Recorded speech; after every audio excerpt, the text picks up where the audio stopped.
Bienvenidos, buenas tardes. Iniciamos uno de estos ciclos que saben ustedes que para nosotros es algo muy especial.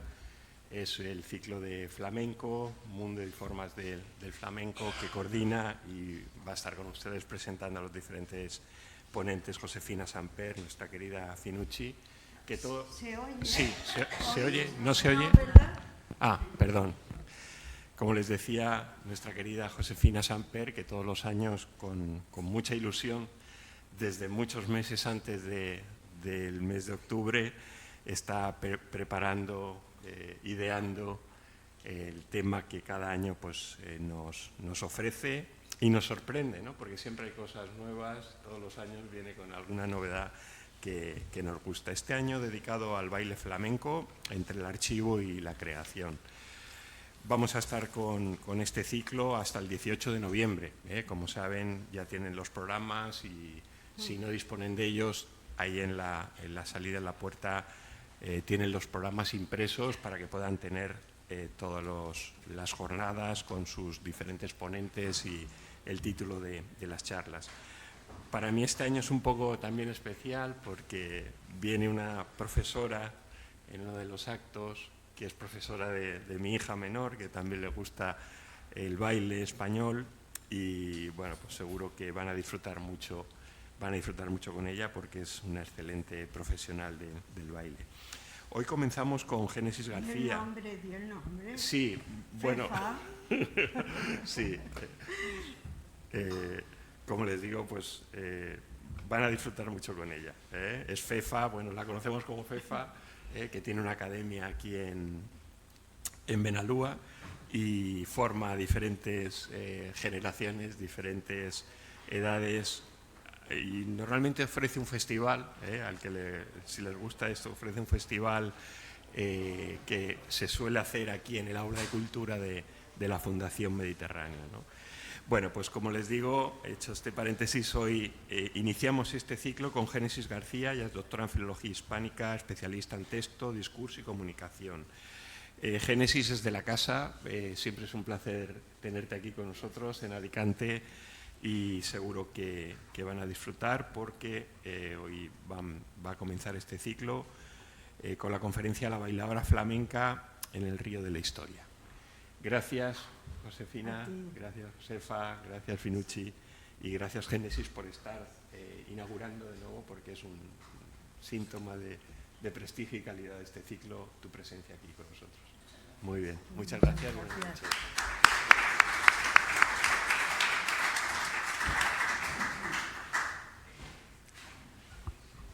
Bueno, gracias. Como dice Jorge, ¿me oís, verdad? La sede no solo acoge, sino que esa visión que tienen del saber y el amor al conocimiento hace que nos acojan al flamenco y no solo nos sentimos en nuestra casa, porque ya yo miro y las caras son somos familia, sino que uno aquí, con la ayuda de todo el personal, porque son un encanto, te sientes bien y por muchas dificultades que sea preparar las cosas, porque a veces hay tropiezos. Este año tenemos un tropiezo grande con el día 24, que sabéis que coincide, pero nosotros preparamos el curso siempre en enero y no ha podido arreglarse. Yo hablé con Miguel, el hijo de Carmen, y le dije, ¿por qué no lo retrasáis? ¿Por qué no lo cambiáis? Porque ellos van a Murcia. No ha podido ser. Entonces lo siento.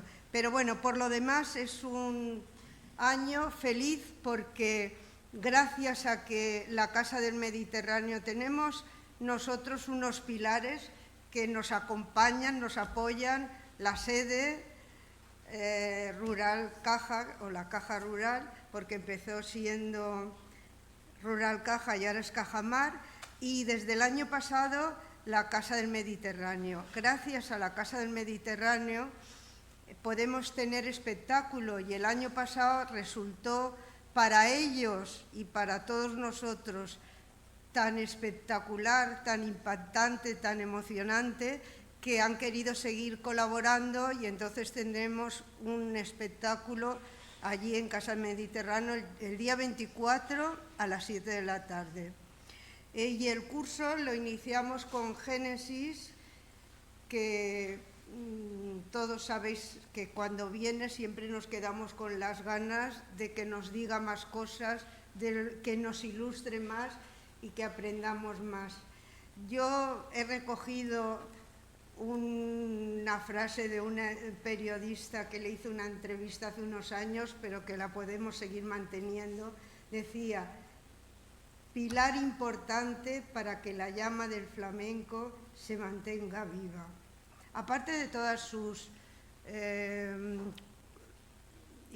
formaciones, porque ella no solo es es que me cuesta decirlo de flamencóloga, porque sabes que Enrique Morente decía flamencólicos, porque también le sonaba, y a mí también me chirría y me cuesta decirlo. Pero bueno, aparte de ser una estudiosa del flamenco, ella es catedrática de lengua y literatura, y su investigación no se queda entonces en el flamenco solo en las letras y la literatura y el conocimiento del flamenco, sino que ella lo lleva un pasito más a la antropología, y con ella nos lo enclava en la historia, a la persona, las personas, el cante, el baile, las letras, el toque, y uno se siente como acompañando al flamenco. No es solo ese arte que nos llena por todos los sentidos, sino que además lo conocemos desde dentro. Y creo que eso es una de las virtudes de Génesis. Antes ella comenta, pones la página para no presentarme, y no es eso, es que la página está tan bien hecha, la ha hecho su hermano, pero está tan bien hecha que si os metéis en la página podéis conocer perfectamente lo que es, lo que estudia y lo que sirve. Y yo solo añado las anécdotas, porque eso puede conocer a las personas. Yo traje una vez aquí a una bailaora que empezó siendo sus estudios de música clásica en Viena.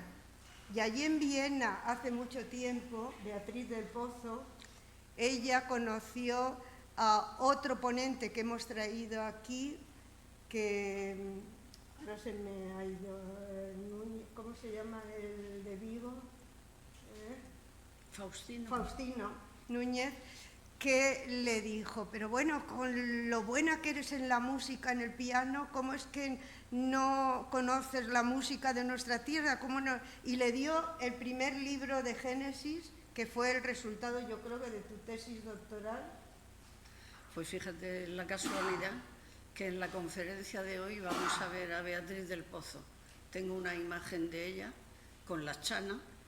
Entonces vamos a terminar precisamente con la creación en libertad de la chana, y he querido yo presentar que conozcáis a... Bueno, pues la anécdota es que cuando vino, ella vio en la programación que yo traía a Génesis y me dice, pero bueno, yo la puedo conocer, yo puedo hablar con ella, con una emoción como de devoción, de verdad. Ella se dedica ahora... Tiene academia de baile en Barcelona, pero ella fundamentalmente lo que hace es a los músicos clásicos, no solo de España, sino a nivel internacional, traducirle la música del flamenco. O sea, como el flamenco sabéis que sí en la guitarra, pero no en el cante, no está escrito, pues ella hace las traducciones para que conozcan en profundidad lo que es el flamenco. Lo que me parece que es, como diría mi nieta, otra genia. Entonces, ellas se pusieron en contacto, son amigas, y esa es la grandeza de estos encuentros, que nos encontramos nosotros, pero también se van encontrando la gente que podemos traer y que viene. Yo solo voy a deciros, porque tenéis los programas que han llegado hoy, y además lo publica en la página de la sede, sabéis que también se transmite. Solo deciros que empieza Génesis, que el día 23 jueves vendrá aquí Alejandro Hurtado y Inma Salomón. Alejandro Hurtado es de San Vicente, empezó con la música clásica, la guitarra en San Vicente. Hace 2 años el concierto de Aranjuez en el Teatro Real de Madrid, él fue el solista, pero ha acompañado a Miguel Poveda, a Maite Martín, y las guitarras más famosas que de los tocadores antiguos, a él es el que se lo han dejado. Ahí tenemos una foto que sacaron en el periódico el sábado con una de las guitarras. Inma, sabéis que es la primera bailarina del Ballet Nacional, y el jueves, justamente en Madrid, estrena Medea con música de Manolo Sanlúcar. Y yendo a las anécdotas, en el año 90, Paco Moyano, un cantaor, nos invitó al Ama de Granada porque se hacían los primeros encuentros de teatro clásico y flamenco. Y allí escuchamos y vimos la representación de Fedra con música entonces de Enrique Morente, Miguel Narros como director y Manuela Vargas como bailaora. Impresionante. Me imagino que con esta bailaora que vamos a tener aquí y el viernes 24 al día siguiente en el espectáculo de Casa Mediterráneo, bueno, a mí se me llena el corazón porque yo he visto el espectáculo y ella no solo es bailarina, sino que es psicóloga, es coach, se dedica y ha aprendido la alimentación, o sea, el cuerpo y el alma para ella están unidos, y en el escenario es tal elegancia que el flamenco, como dice el periodista, evoluciona lo antiguo con lo nuevo, pero en el sentido más bello. Si hay palabra bella para definir el baile de Inmaculada, eso es una belleza impresionante. Pero es que les acompaña David Domínguez, que cuando traemos también el último día, lo cierra Maite Madridejos, y así ya la nombro a ella. Cuando vio el programa le dije quién venía. Él es catalán, es autodidacta, pero dice que es de lo mejor que hay en percusión en estos momentos. Hay buenos percusionistas, pues el primero no, porque no hay primeros nunca, pero de los mejores en percusión. Y ellos 3 son los que forman el espectáculo del día 24. Continuamos con Curro Piñana, que cuando lo llamé con el baile que hago, el cante para atrás, digo, uy, es que no podías haber dicho mejor cosa, porque sabéis que él sabe de todo, pero también ha acompañado el cante para atrás, o el cante detrás, es el cante que hacen para que se baile. Entonces, mejor que él, nadie nos va a explicar qué es, cómo se hace, qué se siente, y bueno, una maravilla. Y ya el día 11 estará Raquel Álvarez, que sabéis que es una cantaora de aquí, que hará la conferencia a la Limón con mi hijo, que sabéis que sigue estando en Argentina, pero el tema de ellos también es muy sugerente porque os lo leo para que no... El flamenco y vanguardias artísticas, genealogías de un cuerpo de baile. Mi hijo viene de la filosofía y el mundo del cine y todo lo que es estética le encanta. Y Raquel, pues otra le pasa como a Génesis, que no solo aprende y conoce el flamenco, sino que ella es psicóloga y es esas personas que necesitan conocer y saber el mundo de hoy para trasladarlo a su mundo del flamenco. Y ya lo cerramos con Monse Madridejos, que ella es ingeniero, pero es doctora en música y ha aprendido la guitarra y su pasión por el flamenco, siendo catalana, le llevó a recoger y recopilar todo lo que pudo de Carmen Amaya, y ella nos va a hablar del baile de Carmen Amaya. Entonces, yo ya me he alargado demasiado hoy. Vamos a dejar a Génesis que siga, y muchísimas gracias por venir, y otro año más estamos aquí con algo que es tan nuestro como es el flamenco y tan precioso como es el baile flamenco. Así es que muchas gracias, y ya dejo a Génesis que nos ilustre lo suyo. Gracias. Me voy a sentar ahí.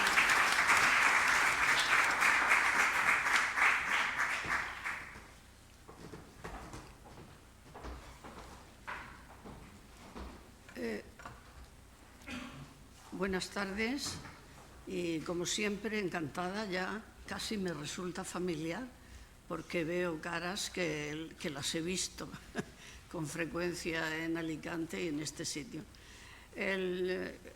Como ha dicho Finu, realmente yo parto de un principio.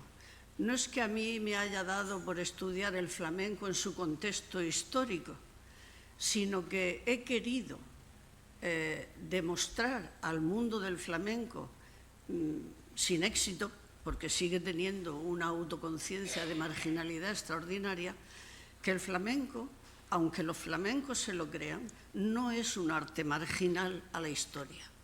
Una cosa es que permanezca en las márgenes del río de la historia, porque sociológicamente se desarrolla y se desenvuelve en territorios marginales, pero evidentemente está totalmente dependiente, como cualquier manifestación artística, de cómo va evolucionando la historia. Y entonces, en esta conferencia de hoy, tengo la ambición de explicar ese arraigo de lo flamenco dentro de unas antropologías culturales que yo simbolizo en rojo, en blanco y en negro, que conforman todo el paradigma de mujer femenino, de género femenino, en todas las civilizaciones.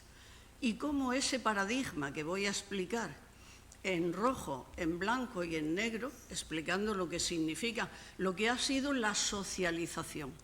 Cuando hablamos de rojo, blanco y negro, que es una manera simbólica de nombrarlos, hablamos de la mujer como género, ya socializada.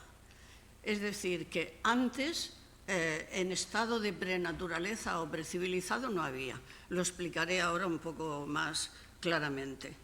Y lo que voy a demostrar es que en la mujer hispana, en la mujer española, hispana, cuando digo hispana es porque contemplo también las provincias americanas. Entonces, porque además hubo mucha influencia, y en el cante flamenco también, con los cantes de ida y vuelta y los bailes sobre todo. Entonces, que la mujer hispana supera esos paradigmas, como otras culturas no los han superado, y los funde el rojo, el blanco y el negro en su autonomía y en su libertad. Y que de esa mujer hispana que hace diferente el concepto de feminismo en España, el arte que mejor visualiza esa realidad diferencial de la mujer hispana respecto a otras mujeres europeas es la bailadora flamenca. O sea, estos son los pasos, por eso he dicho que un poco ambiciosa, que quiero seguir, pero bueno, si no llegamos al final nos quedaremos por en medio del camino, pero vamos a empezar por el principio. El principio al que yo me he referido es el paso que significa de la naturaleza a la historia. De la naturaleza se pasa a la historia por la palabra. Cuando se empieza a leer y a escribir, entonces el estado de naturaleza hace que el hombre se establezca en comunidades sedentarias y empiece a comerciar y empiece el estado que llamamos historia. Por eso digo, de la naturaleza a la historia, ¿cómo se pasa? Por la palabra y la ley. Lo de la ley es muy importante porque es la que va a imponer los 3 paradigmas o modelos de comportamiento o de conducta que se esperan para las mujeres dentro de una sociedad evolucionada. Esos 3 paradigmas universales, como veis, digo, de género femenino, son rojo, blanco y negro, y el imperio y libertad es el paradigma diferencial de la mujer hispano-flamenca. Aquí tenemos naturaleza precivilizada de la hembra humana, es cuando la procreación en rojo por el cuerpo de la madre. O sea, según la naturaleza, la procreación se hace por el cuerpo de la madre. No traigo imágenes porque las imágenes de las diosas madres de la época de la precivilización son verdaderamente impactantes. Son esas Venus de Düsseldorf, una serie de Venus, figuras prehistóricas, que todos son busto, vientre, muslos, porque realmente representan la maternidad, la fecundidad. Va unido a la tierra, todavía en estado precivilizado. Ese estado precivilizado lo simbolizamos en rojo porque el rojo natural. La sociedad civilizada convierte a la hembra de la especie en mujer, aplicándole un género, unas características a las que se debe amoldar. Y eso se hace en blanco. ¿En blanco por qué? Porque a diferencia del rojo, no es procreación por el cuerpo, sino creación por la palabra. Todas las civilizaciones se imponen sobre la base de unos libros, que los libros se han ido escribiendo después, pero la civilización siempre se transforma en que la procreación de la madre pasa a ser la creación del padre. ¿Y el padre cómo crea? Por la palabra y la ley, en la historia y la procreación. Y a eso, por eso le llamo paradigma blanco, en el sentido de que no hay corporalidad. Bueno, las imágenes que tengo ahí, que podéis ver, son Atón, el paradigma tierra, rojo tierra, terrenal, procede de la cueva, de la gruta, de la zona donde habitan las diosas telúricas. Pero cuando ya es la palabra del Padre la que crea, en todas las civilizaciones, yo no conozco ninguna que no haya sido así. Aquí tenemos, por ejemplo, la palabra de Atón, que recibe del sol. Lo que era gruta y tierra pasa a ser monte y cielo. Entonces, la palabra y la creación del Padre siempre viene de arriba. Es celestial, no es terrenal.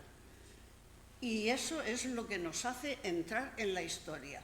Aquí tenemos cómo escribe las tablas de la ley Moisés, aquí tenemos a Ahura Mazda, y aquí tenemos uno de los momentos más clave. Bueno, sabéis que de todas esas civilizaciones, la que más nos afecta a nosotros y en la que más nos vamos a mover y nos vamos a reconocer es en la judeocristiana, que asimila a su vez la greco-romana. O sea que sobre todo en ese ámbito que conocemos más, pero esto está en todas las civilizaciones, que ahí lo he puesto en otras.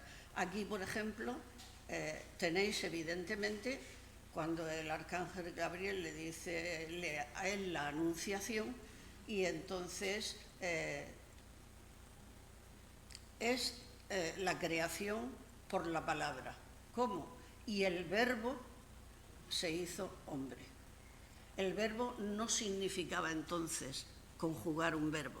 El verbo era el logos, el conocimiento, la palabra. O sea, lo que viene de la intelectualidad, no de la corporeidad. Hemos pasado al paradigma blanco. Pero el paradigma blanco, como es de alguna manera huir la historia de la naturaleza, pues se encuentra siempre que es un contradios.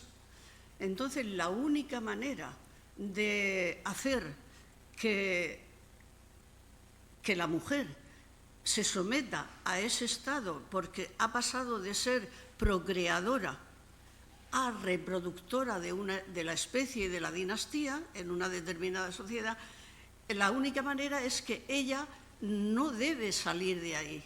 Y para no salir de ahí existe un nuevo paradigma en nuestras culturas que yo le he llamado el paradigma negro-condenación. ¿Y qué es eso?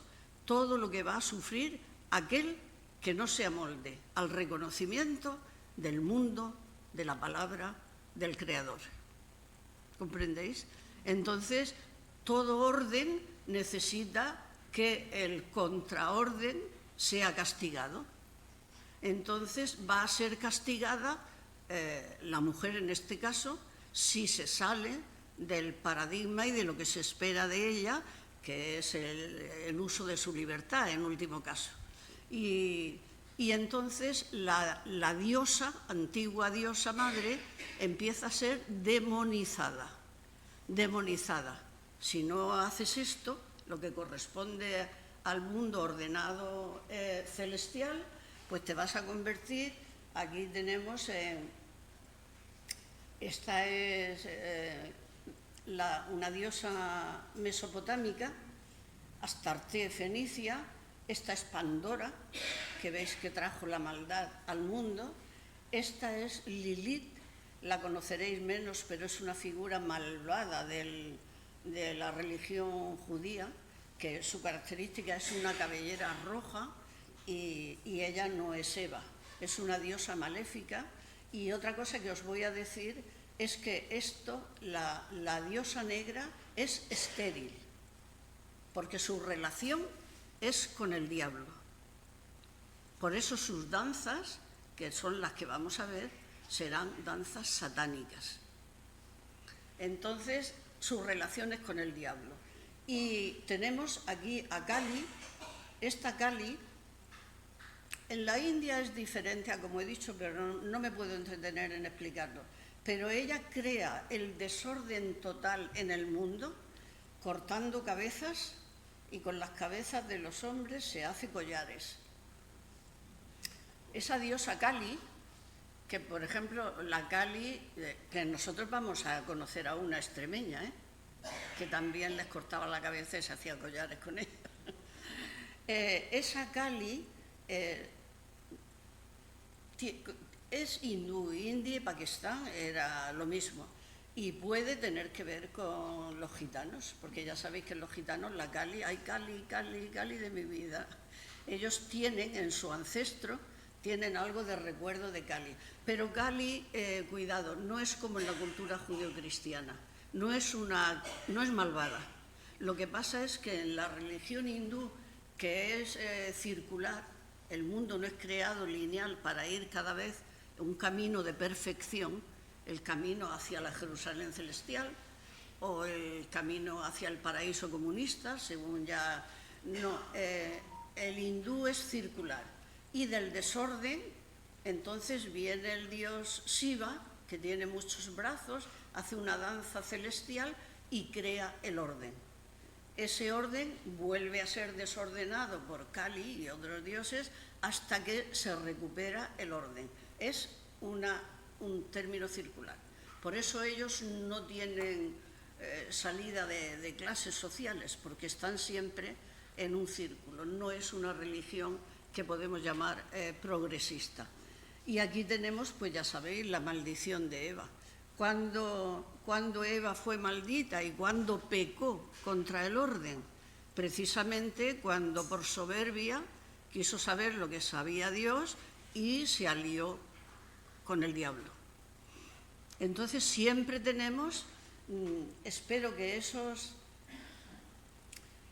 paradigmas, como los conocemos muy bien, porque lo que he pretendido es presentar esos paradigmas porque los vamos a reconocer luego en el mundo hispano y en el mundo del flamenco. Y como he dicho, que cómo se imponía el paradigma blanco celestial sobre el rojo natural y sobre el negro infernal mediante la ley. Entonces, la ley más característica que ha hecho jurisprudencia en nuestro derecho, ha estado funcionando hasta hace muy poco, se nació precisamente con el mito de Orestes. Orestes mató a su madre, Clitemnestra, porque había sido infiel a su padre Agamenón, rey de Micenas, y lo había asesinado para estar con su hermano, con el hermano de Agamenón.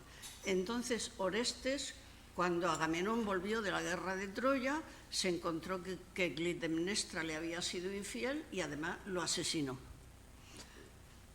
Orestes, hijo de Clitemnestra, fue denunciado ¿por quiénes? Por las diosas de la tierra, porque defendían el derecho de la madre. Y fue acusado por las diosas de la tierra, Orestes, en una obra que se llama La Orestiada,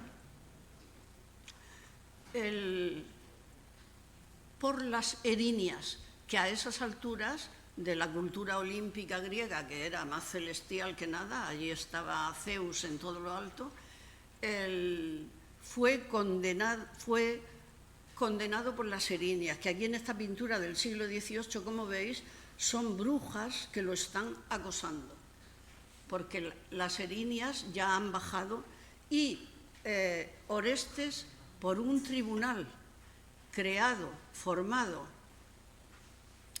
por Apolo, Atenea y alguien más, se van. Es raro, ¿no?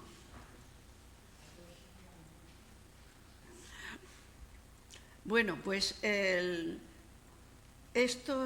las erinias lo acusan, pero el Tribunal Olímpico Celeste lo absuelve y dice que es inocente porque el hijo se debe a la madre, se debe al padre que pone la semilla y no a la madre, que es un receptáculo pasivo, como una maceta, y eso ha creado jurisprudencia hasta siempre. He querido que comprendáis bien. Entonces vamos a ver ese etnosimbolismo al que me he referido en el baile de mujer en 3 paradigmas. El baile en rojo romero se emplea en las ferias, en los bailes de fertilidad. Por ejemplo, el flamenco, pues en las sevillanas, cuando se celebran los bailes de romerías de primavera, que son los bailes tradicionales de reproducción.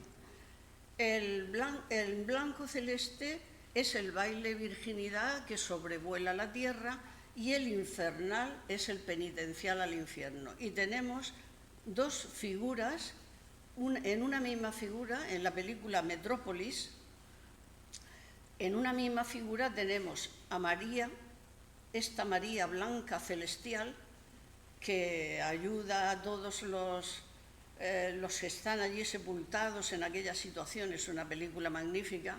Esta María blanca celestial es recreada por una figura, un ginoide, en una María malvada. Esa María es igual, pero se presenta a los hombres en esa figura malvada que baila como la gran ramera babilónica, el Apocalipsis, y baila en el Apocalipsis delante de la serpiente de 7 cabezas. Es decir, que el baile negro es un baile satánico y diabólico, y siempre infértil. Y entonces, cuando ya hemos conocido esos 3 paradigmas y porque el baile es condenado por todas las iglesias porque excita la sangre, incita las pasiones, y entonces es por eso que la figura satánica de mujer esté siempre muy asociada en pintura con bailes demoníacos. Lilith aparece siempre con una serpiente y aquí la veremos. Ahora, ¿qué pasa en España? Pues en España siempre, desde siempre, somos diferentes. Y resulta que en España se va a crear un nuevo paradigma, que yo le llamo el cuarto, que es el de la mujer hispano-flamenca. Esa mujer hispano-flamenca bailará en rojo, pero en rojo blanqueado por la honestidad. No va a ser el rojo pecaminoso, ni picantón, ni de revista. La prueba mayor la tenéis en la flamenca. ¿Cómo viste una flamenca? Una flamenca que se precie jamás hace ningún tipo de provocación erótica con su baile. Además es que está reñido, es que dejaría de serlo, es que perdería el derecho a ser bailadora flamenca si exhibiera su cuerpo con intención erótica, en absoluto. Entonces, en el negro, cuando lo hace en negro, el negro es autonomía y libertad. Vamos a ver los precedentes de esa maja española, cómo baila en rojo nacional, arriba de los escenarios. Pero ¿cómo? Con un imperativo de blanca honestidad. En la imagen tenemos a Preciosa, la gitanilla de Cervantes, una escena de la película La gitanilla de los años 40 y una pareja bailando por seguidillas, que quiero demostrar que todas ellas pertenecen al paradigma rojo. Sin embargo, siempre están reclamando honestidad y el imperativo de la hispana de libertad está exigiendo imperativo de honestidad. Un poco de agua.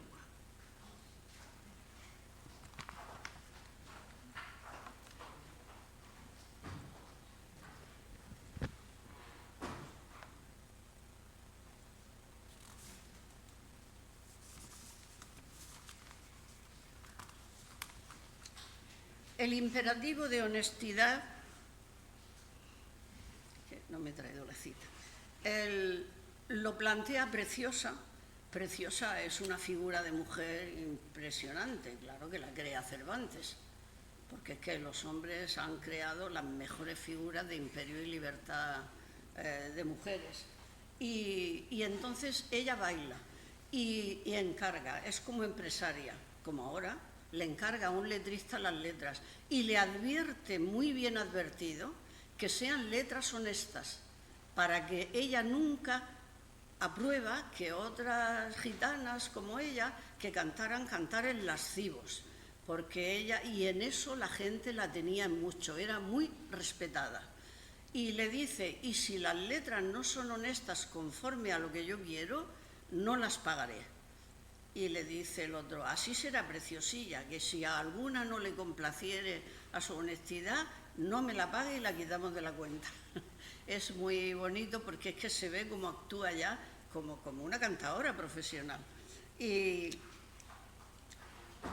las seguidillas, porque era un baile fundamentalmente honesto.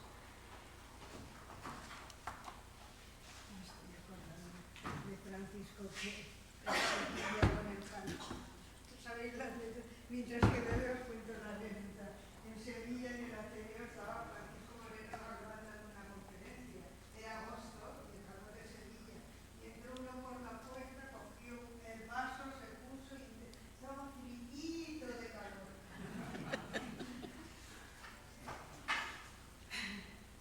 Entonces, arriba de los escenarios se bailaban seguidillas, que decía don Preciso, que los movimientos siempre tienen que ser honestos, porque siempre se escribía, porque la tendencia era a la deshonestidad. En España ha gustado siempre mucho la marginalidad. Entonces la marginalidad eran los bailes negros, que yo he puesto aquí, bailar en negro marginal debajo de los escenarios oficiales. Eran bailes de ida y vuelta entre Castilla, América y África. Y entonces la jácara era la que bailaba más desvergonzada y es una mujer bravía que tiene siempre un puñal y una mantilla. y al jácaro lo avergüenza, lo humilla, lo mantiene. Y ella baila sola. Se bailaba por parejas. Cuando una mujer empieza a bailar sola, ya es síntoma de que está haciendo algo malo, porque ya es síntoma de que baila sola con el diablo. Efectivamente, podéis ver que en 1789, en la venta Caparrós, a 2 leguas de Lebrija, podrán asistir y ver cómo el demonio se mete en el cuerpo de la gitana andaluza cuando baila la zarabanda y el polo. Eran de esos bailes negros, porque y dice, los que lo condenaban eran pues, el obispo Liciniano, el cardenal Belluga, el padre Mariana, don Preciso, porque habla y se queja mucho de la pérdida de honestidad que están sufriendo las seguidillas.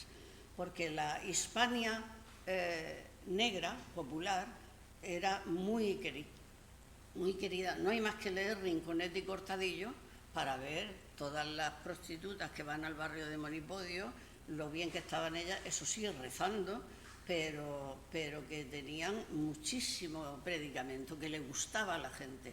Por eso en España abunda tanto la germanía, la picaresca.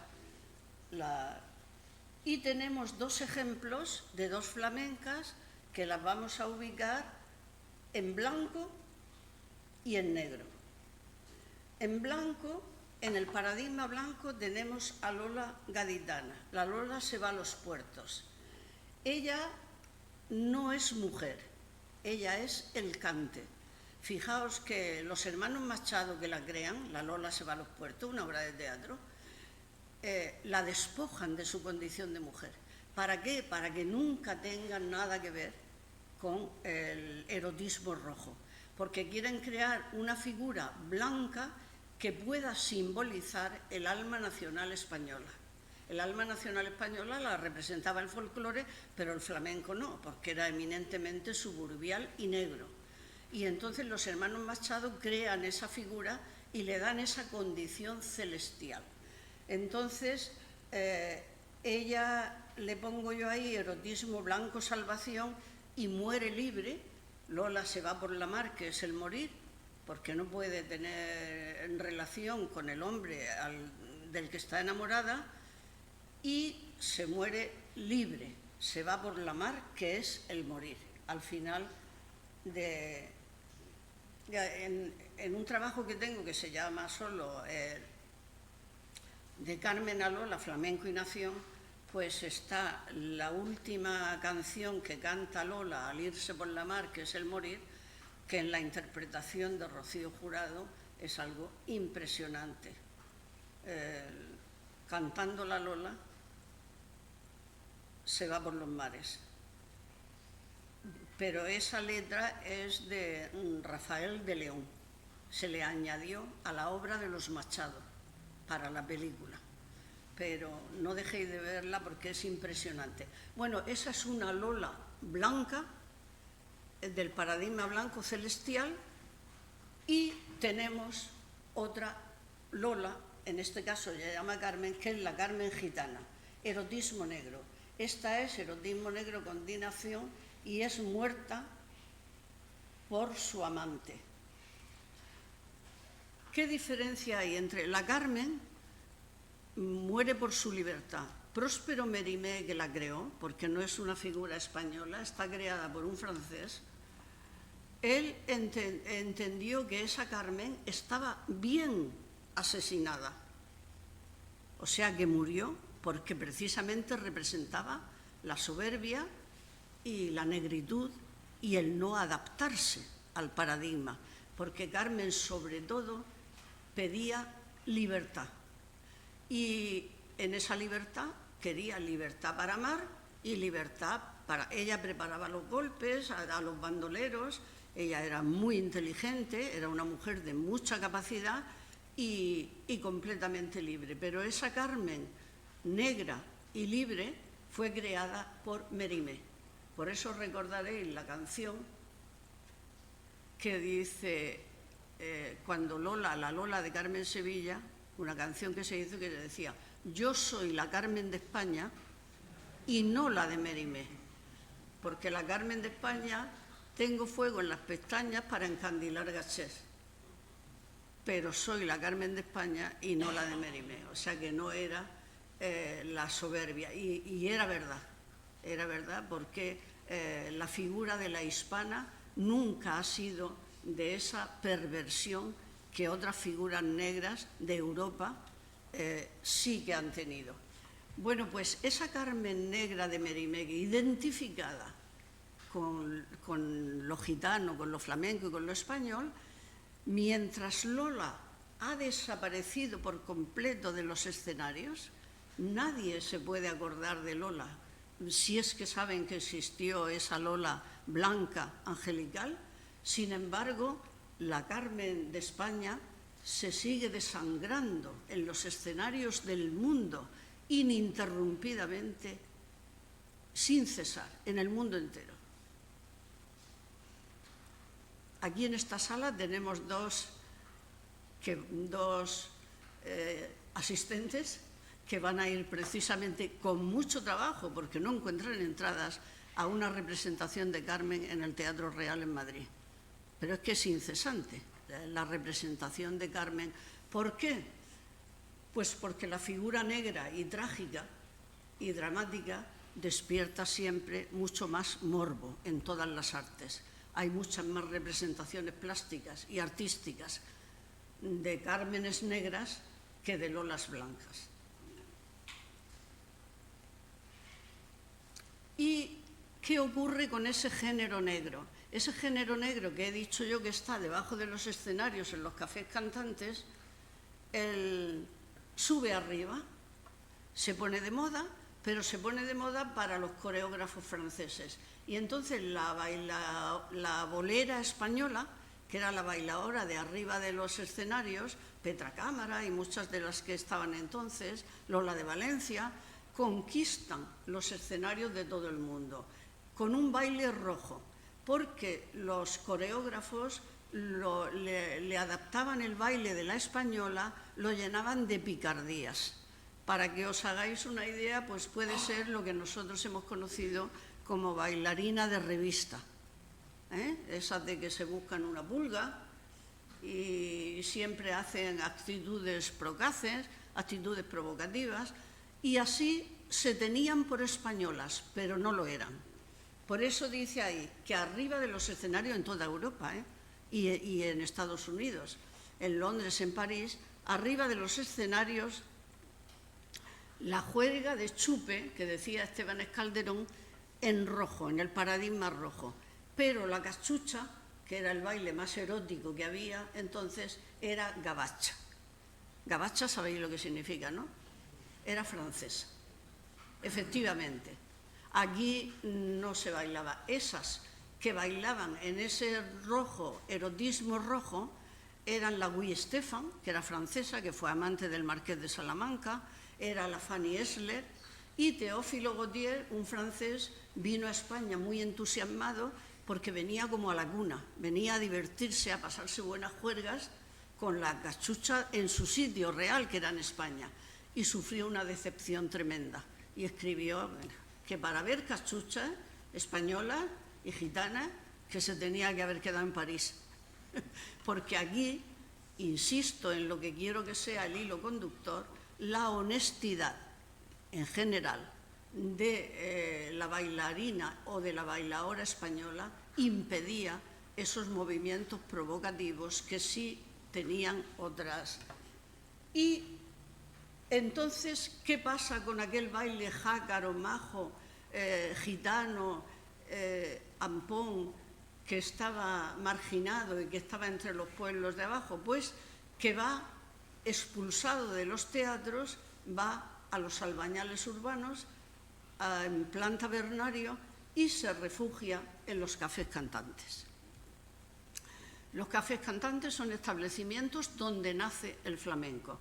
Lo que era género negro español se va a convertir en género flamenco. ¿Dónde? En los cafés cantantes. Como ha dicho antes Finu, al paso de que iba a cantar para Cante de Atrás, era porque en los cafés cantantes la bailaora era un ser depravado y despreciado. Entonces, realmente, el cante de la bailaora, que era el cante de atrás, los cantadores logran hacerse sitio, sobreponerse por encima de ellas, que son despreciadas, y empieza a desarrollarse el cante alante. Y es el cante alante el que realmente se hace con la fuerza del cante flamenco. Y la bailaora va quedando atrás. ¿Y qué hace la bailaora? Imaginaos el ambiente de un café cantante con una bailaora prostibularia. Pues no tiene más remedio que olvidarse de lo que hay fuera, porque solo recibe insultos, improperios, malas palabras, palabras procaces, y aunque ellas lo eran, entonces un escándalo, y allí no había quien estuviera, era una situación marginal, ni se escuchaba ni nada. Y entonces la que venía de bailar con zapatilla se puso un tacón para taconear fuerte y poder llamar la atención e imponer ella su presencia. Porque con una zapatilla gatuna y sumisa, pues ya veis, quiero decir que en los cafés cantantes le he llamado a esto el cuerpo lugar del flamenco. ¿Por qué? Porque la bailaora ya no cuenta nada más que con su cuerpo. Tiene que bailar de su piel para adentro, porque fuera solo hay desprecio, insultos, miseria, borrachera y procacidad, porque eran lugares prostibularios. Más adelante ya no, ya se reformaron. Yo hablo de lo que es el nacimiento del baile y por qué cambia el baile su naturaleza. La gran diferencia que hay entre una bolera. Claro, las castañuelas, los palillos que se llamaban, y las castañuelas, fijaos qué sonidito hacen, tiqui, tiqui, tiqui, una cosa que no sirve en aquel ambiente. Y entonces la guitarra empieza a rasguear, a golpear, ya ni siquiera son toques, la guitarra se vuelve gitana, se vuelve también potente para llamar la atención. Y todo eso hace que la bailaora se acostumbre a bailar para adentro, con lo cual el cuerpo se hace lugar del flamenco. Pues eso es lo que le da grandeza al baile flamenco. Actualmente, ninguna bailaora sale de su piel si es buena bailaora. Nunca está pendiente del público, nunca, entre otras cosas porque no puede, porque ella está bailando consigo misma. Y todo lo que está pasando y lo que está haciendo lo hace desde la emoción que tiene dentro de su cuerpo. Vamos a terminar con la Chana, que ella explica muy bien ese sentimiento. Entonces, lo que me importaba era que vierais cómo del paradigma negro, cómo estamos dentro de la historia, dentro de la antropología, dentro de la cultura, dentro de los paradigmas generales de toda civilización, y cómo del paradigma negro, que se asociaba con el baile satánico, ha salido el baile negro español y ha salido el baile flamenco en los cafés cantantes.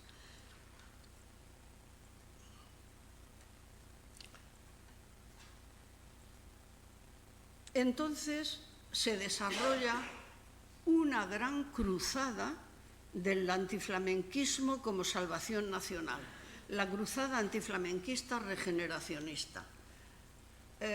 ¿Por qué? Porque en España sí había una situación de deterioro general, de atraso cultural, que los regeneracionistas y los 98istas querían reformar. El movimiento regeneracionista era de toda Europa y lo que se hacía era combatir las lacras morales que envilecían la sociedad. Y la lacra moral más grande que envilecía la sociedad era el mundo del flamenco, el mundo de los cantantes y del flamenco. Entonces se crea una antigua cruzada antiflamenquista, pero regeneracionista, que no es antifeminista como era en Europa. Lo voy a explicar. Aquí tenemos los primeros ilustrados que escribían contra el majismo negro, esa maja de Goya vieja que se pone una cosa como encima, como la de María Antonia la Caramba, que era la tonadillera, se vestían como las tonadilleras, el sueño de la razón, que ilustró Goya, un texto de Jovellanos, que engendra monstruos, y esos monstruos y esa España negra para la ilustración, ahí está la obra de Jovellanos para demostrarlo, estaba relacionada con el majismo. En el siglo XVIII el majismo preflamenco. Pasa el siglo y vienen los liberales. Los liberales, Bretón de los Herreros, un francés en Cartagena, dice Bretón de los Herreros,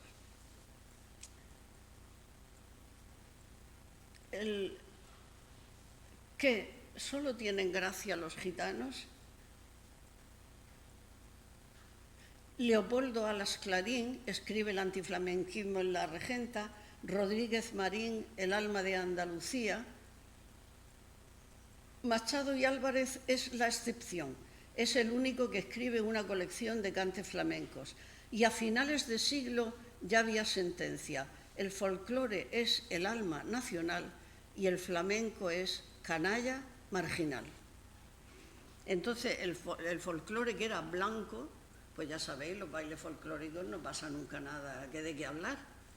Las mujeres bailan y además con esas trenzas que se ponen y esos refajos, ¿qué puede pasar? Entonces el folclore permanece estático porque es una expresión colectiva del pueblo, admitida la ley, para que sigamos el hilo de lo que yo vengo explicando. El folclore es la ley y el flamenco era el contradios en ese sentido. Y entonces así concluyen los liberales del siglo XIX. El folclore representa el alma nacional, pero el flamenco es canalla marginal. Y para demostrarlo, que es lo que me he traído para citar, para que veáis en qué nivel estaban los regeneracionistas contra la bailaora, quiero decir del principio que no estaban contra la mujer, que el intelectual español, ni el pintor, ni el que ha hecho, no ha sido antifeminista. La crítica que se hacía era a la bailaora flamenca porque representaba la amoralidad y el vicio que había que erradicar. Pero siempre ha habido un respeto para la mujer española. Por ejemplo, las Salomés son diabólicas en todas las representaciones europeas. En Rey de Reyes es una Lolita perversa. ¿Y cómo son nuestras Salomés? Pues la Salomé de Tábora, pues una figura independiente que no tiene nada que ver, ella no va ahí no es esa perversa que es la perdición de los hombres, es alguien que está bailando por su libertad, que baila con libertad. Y lo mismo pasa con Carmen. La Carmen de Tábora es una sindicalista. O sea que quiero decir que el español siempre ha tratado a la hispana con un respeto, incluso aunque se tratara de figuras marginales. Pero estos hombres antiflamenquistas decían: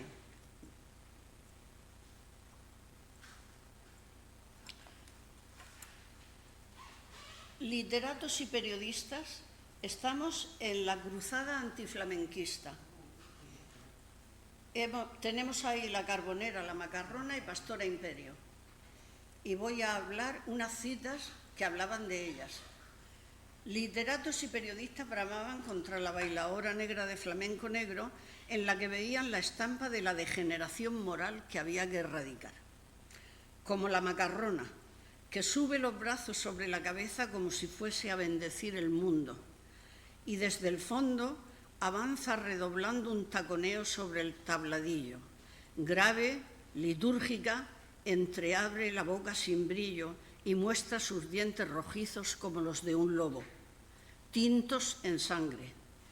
La gente permanece silenciosa y anhelante con un fervor un poco religioso, mientras los pies de la macarrona acompasan su baile.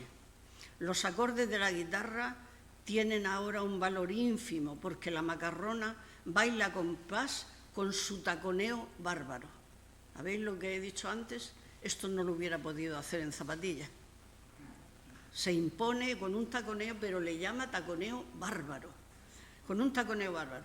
Por su parte, la Malena, un baile aprendido de la chorrúa, era como un vértigo desatado, como un sobresalto de la carne. En algunos momentos la bailaora se sometía a un continuado síncope que daba terror mirarla, que encrespaba de patetismo la misma atmósfera donde se producía. Concha la Carbonera era otra, que era actuaba junto a la escribana, que era un travesti, que eran compañeras, de quien era íntima. Y de ella escribe Palacio Valdés, dice: en el baile de la Carbonera la inspira Satán, el enemigo malo, que dotó su cuerpo de máxima elasticidad, zapateados, posesión satánica, blasfemias. Se bailaba un tango ondulando su cuerpo agitanado y reptilesco, contorsionándolo y retorciéndolo al compás de un lloro lastimero de la guitarra que daba enorme intensidad dramática, plástica y emotiva. Taconeaba fuertemente en el suelo, levantando el polvo con las manos en las caderas, dejando inmóvil el torso. Su mirada se iba tornando de maliciosa en lúbrica. El taconeo llegaba a su periodo álgido y de allí a debilitarse. Se quedaba dormía, con íntimo gozo de los espectadores. Parecía la estatua de la impudicia. En cuanto a Pastora Imperio, no era tan criticada, pero también decía: creedme, su baile es antiestético, macabro, lujurioso, infame y formidable. Es una danza horrenda, pasional, sin freno, sin idea altísima del cuerpo de mujer. Un baile marcial, guerrero, torero y sangriento.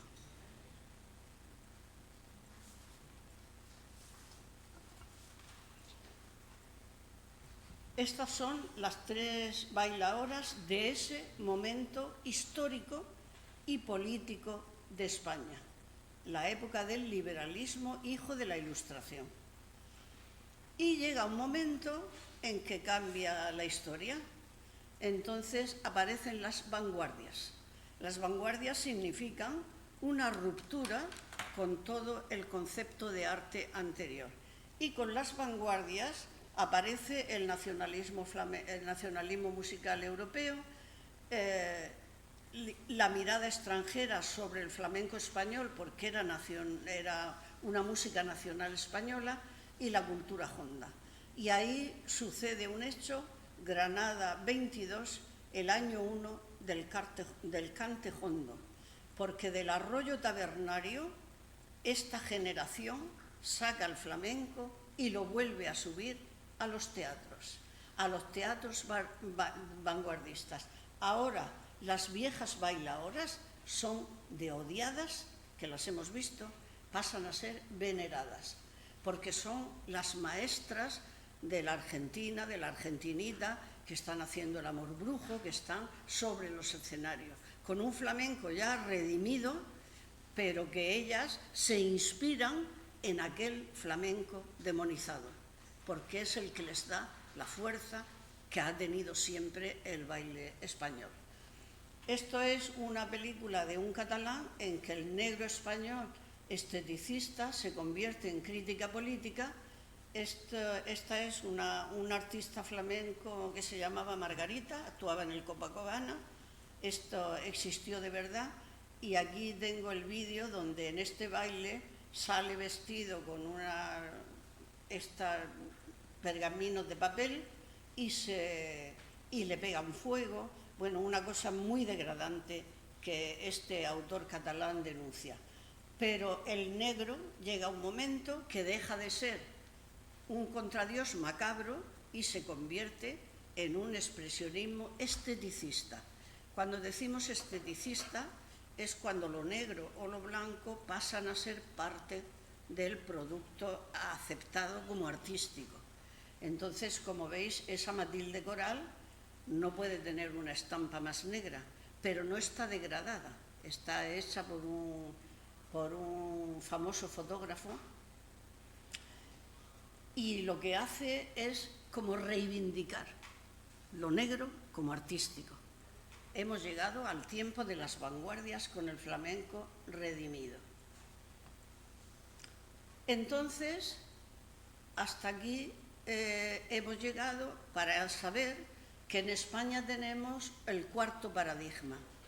¿Cuál es el cuarto paradigma? El de la mujer hispana, que está más allá y más acá de la New Woman, es la feminista europea. Porque ella, la hispana, es la que funde el rojo, el blanco y el negro bajo su autonomía y libertad.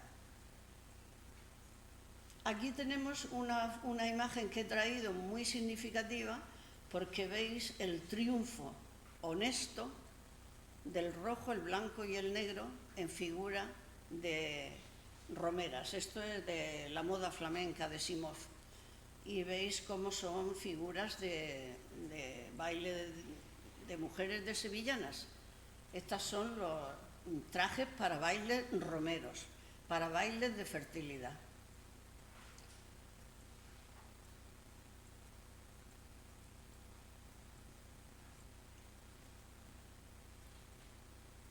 Y entonces, aquí, esa autonomía y libertad que va a desembocar en la flamenca y con la que voy a terminar, la tengo planteada en la Serrana de la Vera, que os he dicho que es esa que se llenaba de cabezas, la Serrana de la Vera, que es una feminista hispana antes de que el feminismo anglosajón existiera.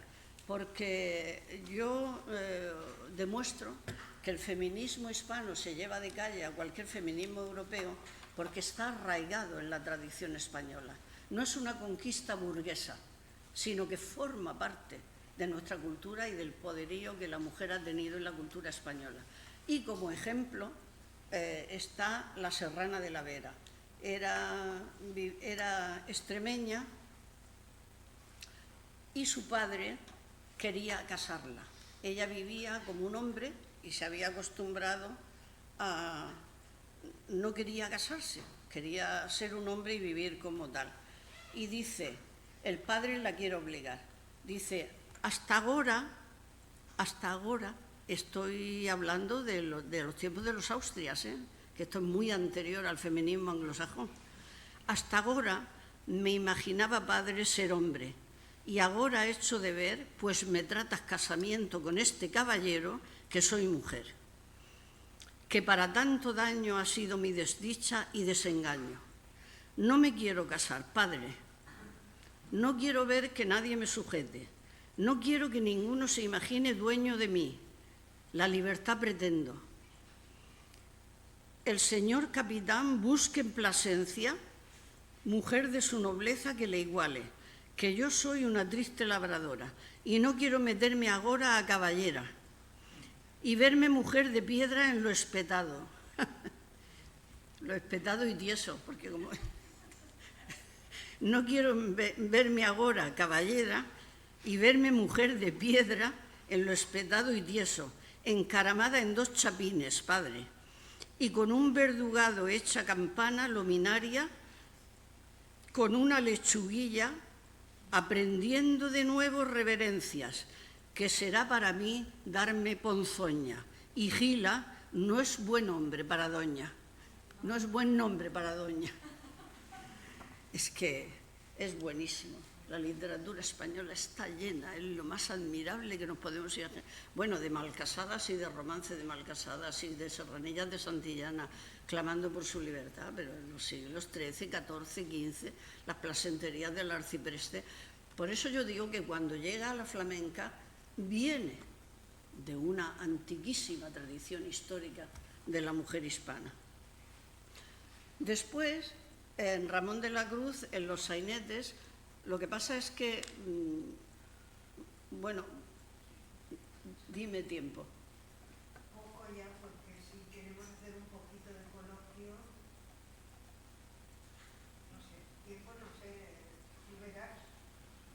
yo veré, ¿no? Porque... Sí, pero ¿qué hora es? Claro, es que estaríamos aquí escuchándote. 9:10. Bueno. Bueno, pues ahora que le estábamos cogiendo gusto y comprendiéndolo,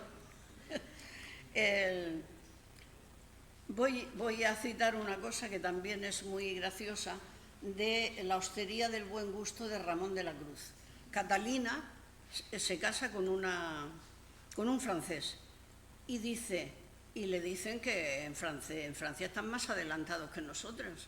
Y dice Catalina: otra te pego, en cada tierra hay su estilo, y ya he dicho qué nombre tengo, que me llamo Catalina Leonarda de Santadeo, nacida y criada en la misma calle San Pedro la Baja, y por más señas, hija de un real tabernero. Y si en Francia se conocen las mujeres por el mismo apellido del marido, acá guardamos el nuestro cada una, o al revés.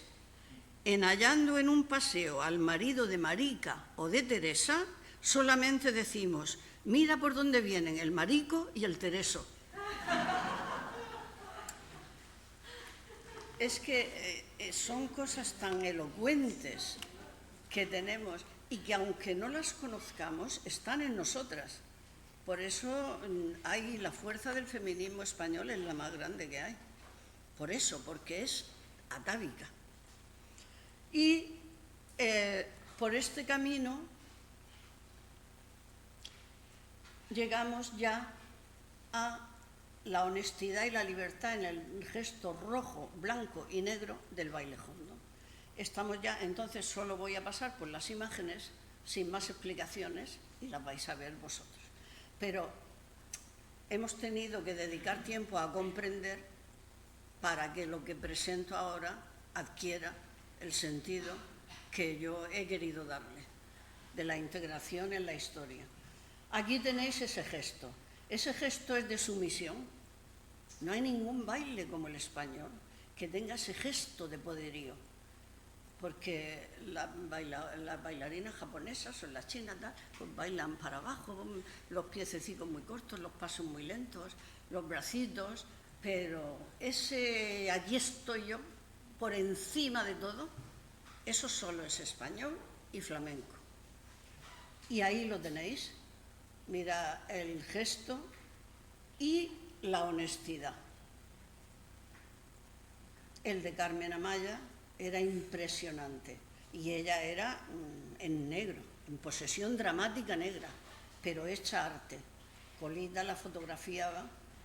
Después tenemos el gesto imperioso de Pastora Imperio, sin sumisión ni humildad. A esta la alababa mucho Salvador de Madariaga, que era ministro de la República Española y llevó a un alemán a ver a Pastora Imperio al baile y decía y escribió que el alemán se fue impresionado cuando vio a Pastora y dijo: ante la escena vacía salió a la vista del público la Pastora tal que parecía la Catedral de Sevilla, con el brazo erguido en alto como la Giralda. ¿Cómo podía transfigurarse aquella catedral de carne en una tempestad de fuego? Es uno de los secretos del baile español. Entonces, esto que también es algo que yo he desarrollado, mirad cómo vestía la española normal del pueblo. El mantón y la cola, estas no llevan cola, pero llevan un vestido, mirad que están sepultadas debajo de esos ropajes. Y estos son españolas de 1888, es una pintura. Y yo digo que esos instrumentos de sumisión son los que la bailaora los convierte en arte flamenco, porque se los baila. Pero ¿cómo se los baila? Convirtiéndolos en objetos de liberación. Esa es la antropología, la etnología que yo planteo de que el baile. ¡Ay, qué bien baila el mantón! Y yo enseño que al mismo tiempo que baila el mantón, está mostrando que está por encima de la sumisión que supone el mantón, porque el mantón es una prenda estática, o la cola para que las mujeres fueran encopetadas en las grandes colas, los mantos, y cómo esa necesidad de liberarse de los instrumentos de opresión la convierte en arte flamenco la bailaora, convirtiéndola en una manera de baile que es el baile flamenco. Se baila el mantón y mirar cómo se le baila, ahí por ejemplo, cómo lo levanta, y se baila la cola. No es que digo que se desprenda del mantón, es que hace un arte flamenco de bailarse el mantón. Aquí la tenemos en otras 3 imágenes con lo mismo, con total dominio. Volteados en libertad. La que se quita el mantón, la que se baila a la cola, y con pleno dominio de su memoria mítica, de la memoria histórica, memoria mítica y memoria histórica. Porque dicen, ¿qué tiene el flamenco? Pues tiene todo eso que yo acabo de intentar decir, porque era imposible con tan poco tiempo poder hacerlo. Pero tiene memoria antropológica y libertad sociológica y cultural para crear en libertad, fuera de las academias. Entonces, ¿qué hace la bailaora? La bailaora honda, se baila la cola, se la taconea, se la suelta, se la rueda, se la amarra, no la arroja de sí, se la abraza, se la enrosca, se la cuelga, la luce y la pasea. Y se la coloca a planchar a los pies, que es el momento ese donde ha estado dominando la cola. Y en esa antropología ya no me meto, no se me vaya a ir alguien más de la sala. Pero es la realidad, lo que pasa es que entonces es una antropología de bailarse la cola de la manera que la domina y de la manera que la doma. Y cuando dice al final, eso lo decía Dolores, la de y se la deja planchar a los pies, decía la Dolores Montoya, la mujer de Camarón. Y también suelta las peinetas, suelta el moño, suelta los pendientes, suelta el pelo y se va mirando para atrás con un empaque que nadie puede soportar, y deja a todo el mundo pendiente de ella y de la presencia tan potente que ha tenido en el escenario. Carmen Amaya es el paradigma total de esa libertad, por eso ella se puso pantalón también, y mirar cómo va vestida siempre. Insisto en que veáis el vestido de la flamenca como una muestra de su autonomía y su libertad. Y esto era esta Beatriz del Pozo, que la han nombrado antes, que es la que escribió el libro sobre las chanas. Y en cómo entiende las chanas, que ha logrado ese mundo de autonomía y libertad, lo que ella siente cuando está bailando, que la transporta a un mundo que es prácticamente neoplatonismo, ya no me puedo detener. Entonces, con la chana, pensando que ella es la que muere en cada baile, porque le preguntan, ¿y los aplausos, Chana? Y dice, los aplausos yo no los oigo. Cuando yo termino de bailar, estoy viniendo de un mundo de perfección porque he estado ansiando llegar a la perfección del compás. Y no he encontrado esa perfección. Es un lenguaje completamente neoplatónico, que ella no tiene ni idea de lo que... Pero se está expresando con esa autenticidad que se expresa como lo haría los neoplatónicos, los filósofos. Y entonces dice, los aplausos no los oigo, estoy volviendo a la vida, porque verdaderamente bailar flamenco es morir en cada baile, como se muere en cada uno de los actos de representación en arte. Eso es lo que os quería comunicar. Muchas gracias.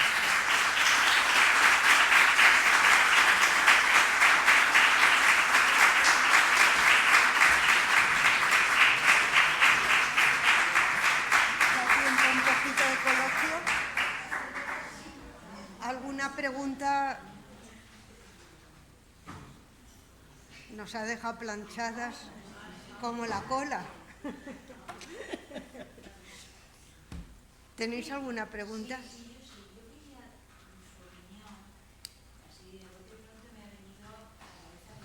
Dilo más alto, que te oiga. Ahora, ¿no?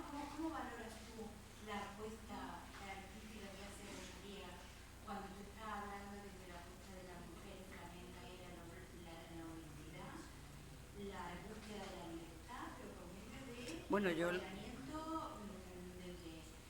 la apuesta de Rosalía la valoro muchísimo. Sí. Sí. Lo que pasa es que una cosa es la ortodoxia del flamenco, que ella no la mantiene, pero el fuego, como decía Madariaga, la llama viva que hace que ella sea capaz de, a través de una cultura flamenca, crear ese otro mundo artístico, claro que es buenísimo. Sí. Lo que pasa es que yo no soy una fundamentalista ni una talibana del flamenco, pero sé que el flamenco es tradición y es la voz y es el baile ortodoxo y ella está fuera de eso. Pero está en este otro mundo más general de la antropología y de la etnología que el flamenco o que la mujer hispana y el flamenco ha ido transmitiendo y que ha derivado, claro, en cosas muy buenas y muy artísticas. ¿Y alguien por ahí quería preguntar? ¿O no? Bueno, yo quería preguntar, yo quería felicitarte por el nivel de la conferencia. Gracias, conferencia. Y Un poquito fuerte, que no te oigo. quería felicitarte por el nivelazo de la conferencia, que ha sido Ha ido atropellada. a la prehistoria y bueno, ayuda pues, Por eso he dicho que era muy ambiciosa. a entender bueno, ha sido fundamentalista, efectivamente, tú has definido al final. Ayuda a entender la expresividad del arte, del baile. Pero en el fundamentalismo yo creo que ha faltado, ha faltado el Claro. hombre. Ha faltado el Y hombre. es cierto que el título de la conferencia es Claro. la bailaora, flamenca, ¿Quién la baila ahora? pero parece que también todo lo que has contado yo creo que no se puede predicar del hombre. No, porque yo lo he hecho, el baile de la bailaora, sobre 3 paradigmas de mujer. O sea que yo he remitido a la bailaora desde su origen, de cómo la mujer convertida en género es sometida a 3 modelos y cómo esos modelos viene la flamenca y se los baila y se los pone por montera. Eso es. Aquí el hombre no ha tenido nada. Es como el jaca, ¿no?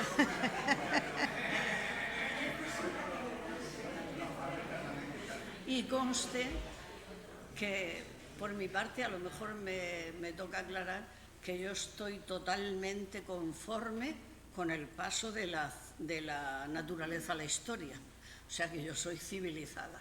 Si para civilizarnos hubo que someternos, ¿por qué?